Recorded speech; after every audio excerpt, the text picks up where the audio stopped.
Welcome everyone to another episode of Buy and Hold. I'm your host, Thick Teddy, and today we're going to be talking about Amazon. But first off, thank you all for tuning into this video. I'm very excited about this one. I love Amazon. Just using their products, using their app, using their delivery service, using everything about them, honestly. And I'm excited to talk about it. So before we get into it, I just want to say, drop a like on this video if these help you out. Subscribe to the channel. Comment a stock that you want to see me talk about in the future, and I'll likely end up talking about them because I'm going to keep doing these videos as long as people enjoy them. But starting off, Amazon. So the company, they're very, very multifaceted. They have tons of endeavors that they're doing right now. They're trying to expand every month. They're working on stuff, and we're going to get into all of that stuff later. But you guys know how these videos go. They start with the charting. So let's look at this chart. So back in May, April, June, July of 2019, this thing was topping around $100. It had struggled to get above $100 for quite a while there, and it was unable to do so. And then when the pandemic hit, obviously in February and March of 2020, this thing dropped all the way down to right about $80. And then after that, you guys can see what happened. It went from $80 all the way to about $190. Couldn't get above $190, but now we are back down to $85. We're back down to COVID lows. That's something we really need to highlight. COVID lows on such a big company like this with so many revenue producing streams is pretty big deal. And so let's look at levels for possible buys. For me personally, I'm thinking that this COVID low is already a level that we can throw in there. So it looks like that's about $82. And it touched that last week and the week before. So we're at a possible buy zone for Amazon if all of this stuff works out later in the video and you guys actually personally agree with points I make or personally feel like this is a good investment. And then after this 82 level, I believe there's a pretty easy another level here. It comes from a couple different spots. It comes from this bottoming area where it had a pullback and then proceeded to bounce back in April of 2018, and then again it bounced there in November of 2018, and that is right about $70. I think that's a pretty fair level there. And then after that, we got a few more spots here. You could go in at this 63 area. I think that's a pretty good spot. And then, below 63, there's a bit of a big gap here. You'd be down to $50. And I think it's unlikely that we see $50 when it comes to Amazon. I'll put the zone at about $53, $54 just to have it there. But for me personally, I think I'd much rather add a leg up here. Add somewhere in so 82, 75, 70, 63, and then 54. I think I'd much rather do this five-legged approach. That is, if the market continues downwards, then I think Amazon sees probably at least two, maybe three of these levels. And I think we're going to be in a really good spot long-term from a technical perspective if you were to follow these zones. Let's move into fundamentals a little bit here. Let's talk about their PE ratio. This is ugly, guys.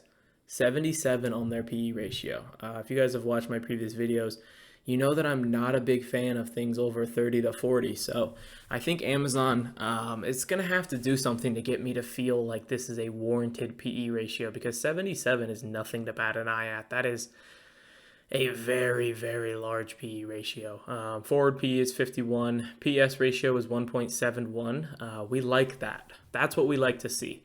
Having nice sales compared to their price makes up a little bit for that PE ratio, but it's still, that PE ratio is still very, very worrying. You can see that their EPS has been growing substantially this year. They're projected to grow a lot next year, projected to grow a lot in the next 5 years. They have grown a lot in the past 5 years. Their sales have grown a lot in the past 5 years. So we're seeing growth as a company out of Amazon. That's pretty big too. Paired with the PS ratio, we're starting to bridge that gap that was formed between me and Amazon fundamentally when I saw that 77 PE ratio. And then we get down here and we see this current ratio is not great. Debt to equity ratio, I think that's about average. It's not bad. It's not great. I see it's red. Usually people like to correlate red things on FinViz with bad. I don't think it's all that bad. Same with the LT debt to equity ratio. It's not that bad. We're seeing, their target price is still up at 140, which, that's okay. I don't really like analyst target prices that much, but it's okay. Institutions were adding, insiders sold a little bit. We can see that their market cap is 858 billion. Their sales were 500 billion, and their income was only 11 billion. So their margins were not quite where they needed to be. That's the biggest issue here. That's why we're seeing such a PE ratio and PS ratio gap. Is their income is not quite where it needs to be compared to their sales, but their sales are very, very good. Their sales are very, very good. You can see that their employees, they have 1,500,000 employees, 1,500,000, sorry. And that's something I'm going to talk about for a second, because companies, a lot of times, there's a pretty big belief around the investment kind of world that when companies get to a certain size of employees, that means consumers are going to be expecting the same exact products and the same exact, system, business model moving forward. And that is, I think personally, not going to work for Amazon. I don't think that consumers are going to be expecting the exact same treatment they've gotten for the past 5 years moving forward. I think there's room for Amazon to do new things, and I think that people and consumers will continue to eat it up. We'll talk about a few of them, later in this video, like normal, but for the most part, I think Amazon can move into healthcare. I think Amazon can move into faster shipping. I think Amazon can move international. I think Amazon can continue their cloud. And those are all things that I think, consumers are going to be, privy with. They're going to like that. I don't think this is a type of a business where it's gotten to a size that people are just like, stop growing, stop doing new things, keep doing what you were doing. Obviously, people want them to keep doing what they're doing, but I think that there's a large areas where this could continue to grow. Healthcare being the biggest for me personally. But I just wanted to shut that argument down, because I've seen that a lot about Amazon. They're this big. People just want this to continue. That's gonna continue to cut into their margins. They have so many employees. Their margins are going to continue to weaken after they've begun to weaken a bit here in 2022. Well, now we're in 2023, but back in 2022, it feels weird to say that, back in 2022. But yeah, so I think that argument is invalid with Amazon based on a few of the things, I just talked about. Their healthcare, they just acquired a healthcare company. They've done a lot in the healthcare field in 2022. I think they're going to probably continue to move internationally. That's kind of a summary of the rest of this video, but let's get into all these things. I want to make sure that I give you guys a good kind of outlook on all of those parts of Amazon. So first off, we're going to talk about how Amazon makes its money based on, what, revenue producing streams and areas are the biggest for them. So first off, North America alone provides Amazon 60% of its revenue. International is only 27%. And then AWS, which is their cloud service, we're going to talk about later, is 13%. That's pretty big to see that North America is 60% and their international is only 27%. What that tells me from a business perspective is they have a lot of room to expand internationally. Usually when you see companies that are successful internationally, if they launched in North America, you'll see them with a decent chunk of North American revenue, but then there's a decent amount of international revenue. But right now, North American revenue is over double their international revenue. So there's a ton of room for them to grow and complete, continue to make more outreach, continue to reach, countries in Asia with populations that are dense, places in, Europe where Amazon could be used, places, around the world where Amazon, is something that they don't quite have, and or they have smaller companies that don't measure up to what Amazon can offer them. So I think that's going to be a big thing moving forward for Amazon. And I also queued this up here. So Amazon is planning to expand into 5 new countries across Africa, Europe, and South America, while maintaining its base in the United States, according to reports by Business Insider. The 5 countries are Belgium, Chile, Colombia, Nigeria, and South Africa. And it says here, Amazon currently runs in 20 different countries. That's not a lot. If you really think about that, that is not a lot. So obviously they're always going to be a North American, US-based company, but they have a lot of room to grow, guys. That's something that, this is just the complete thing I wanted to nip in the bud, was the fact that people think Amazon is too big to continue to grow. Oh, they don't have any more customers in North America. Exactly. They're going to move. Or, oh, there's not enough, growth potential in the delivery market. Well, first off, they have a bunch of other revenue streams. And second off, they're going to go everywhere. Eventually, they're going to try to get as many places as they possibly can. They're going to get to everywhere where people can afford to buy things on Amazon. They're going to get to places that, have high GDPs eventually, and they're going to see a lot of probably success. There's a lot of companies out there that are like Amazon, but I doubt that there's anything that is quite as refined as Amazon. Amazon seems to be the front runner for, a lot of their businesses. And let's talk about why Amazon is down so much in 2023 or 2022. One of the biggest things is tech layoffs. And let's just get to that here. Tech layoffs are happening faster than at any time during the pandemic. You guys can see that areas were largely spared in 2022 and 2020 and are now among those with the largest numbers of job cuts. So we're seeing that in April 2020, 26,000 employees were laid off. And in November of 2022, 51,000 employees were laid off in the tech space. We've seen Tesla, we've seen a couple other large companies laying off their workers, and Amazon has gotten a brunt of that because people, Amazon has a lot of fucking workers, and Amazon is also, there's been a few things come out from Amazon executives saying, we're in a tough space right now, the economic climate is tough, we're doing our best to get through this. That sort of language, paired with an earnings miss that they saw, which let's go back here real quick to the daily. Let's remove those drawings. You can see on this earnings that they missed on their revenue, which definitely did not have a good look for them. You can see here they missed on their EPS, not a good look.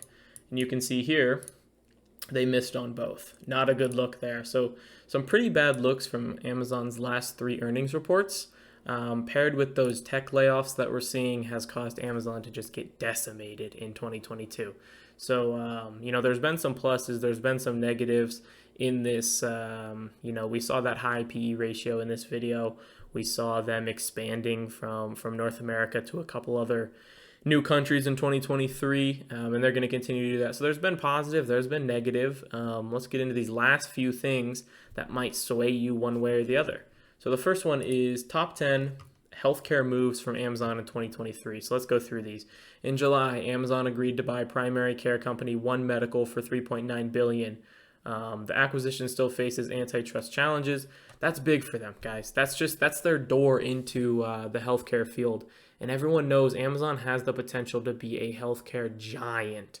We know the potential for them to, pharmaceutical, but we also are seeing them potentially move into, offering online care themselves. But we did see in November, they unveiled a new virtual care offering called Amazon Clinic, which is exactly that, online care. That is after August, they ceased operations of its Amazon Care service for employers after December 31st. I'm not very versed in exactly what that is, so I don't want to speak too much on that. I don't like to speak on things that I haven't done enough research on, but I do know that the Amazon Clinic is going to be probably very massive, in my opinion. I think that Amazon Clinic, from what I've seen, is pretty bulletproof, and I think it's going to be a good endeavor for them. And then the fact that they acquired One Medical is also large. It's also very, very big, in my opinion. They're doing a lot for this healthcare field. They really want this to work out, I think, and I think it's a great decision by them. I think there's a lot of opportunity for delivery, a lot of opportunity for just the online side of things, telehealth. They've also said multiple times, executives have come out and said we're looking to get into the mental health space, which that's a thing that a lot of outreach is missing for mental health. There's a lot of mental health providers out there who are doing great things, but there's a lot of people out there who cannot find providers that will support them and cannot find providers with time open within the next weeks or month, which is just asinine. So I think Amazon is going to have quite a bit of traction in that online healthcare space based on their name and just based on the amount of people who would be willing to use Amazon for that. So I'm excited personally from an investment perspective about this healthcare venture that they're taking.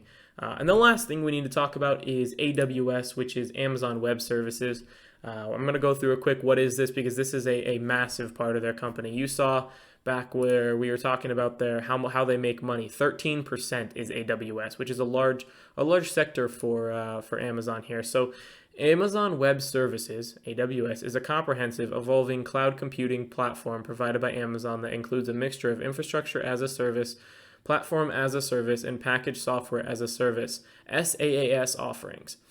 AWS services can offer an organization tools such as compute power, database storage, and content delivery services. So that's what it is. Let's talk about it versus its competitors. So its competitors are Azure, which is Microsoft, and Google Cloud. So AWS, it says here, is the biggest player in the cloud computing industry, covering a total market share of about 33%, which is very nice for Amazon. One of the obvious reasons for this popularity is the 200 plus managed services offered by AWS and the ease of which they can be used. So AWS, what we can take from that is they have quite a bit of service available, and then also they're very, very well versed in making sure that their clients can manage them and use them. We're going to find out in this article that AWS is also very expensive. That's the issue compared to the competitors. That's kind of the main reason that it's not levels and levels above. AWS has a pretty big head start on Azure and Google Cloud from what I've read. I don't claim to be a super tech whiz. I'm not, but I do understand this a little bit. Let's read this second paragraph. In addition to this, there are several other advantages that make AWS a prime market player. It has a massive scope of operations and a comprehensive network of worldwide data centers. With its ease of providing scalability and holistic security to its users, AWS has become the most mature and enterprise-ready provider. So what we can get from this is AWS is probably the best product, but it also has a higher price point. Which is a massive drawback when it comes to this, but they're also making good money on it. So could that go forward, them continue making money on it like this? It could. It's also possible that they start to lose some, because that was what we saw with AMD and NVIDIA. AMD was starting to gain some traction due to its low pricing. So we're going to see, but I don't think AWS is going to get overtaken anytime soon. I don't think AWS is going to be, kicked out of that 33 percentile. I think they're probably going to hold that pretty well.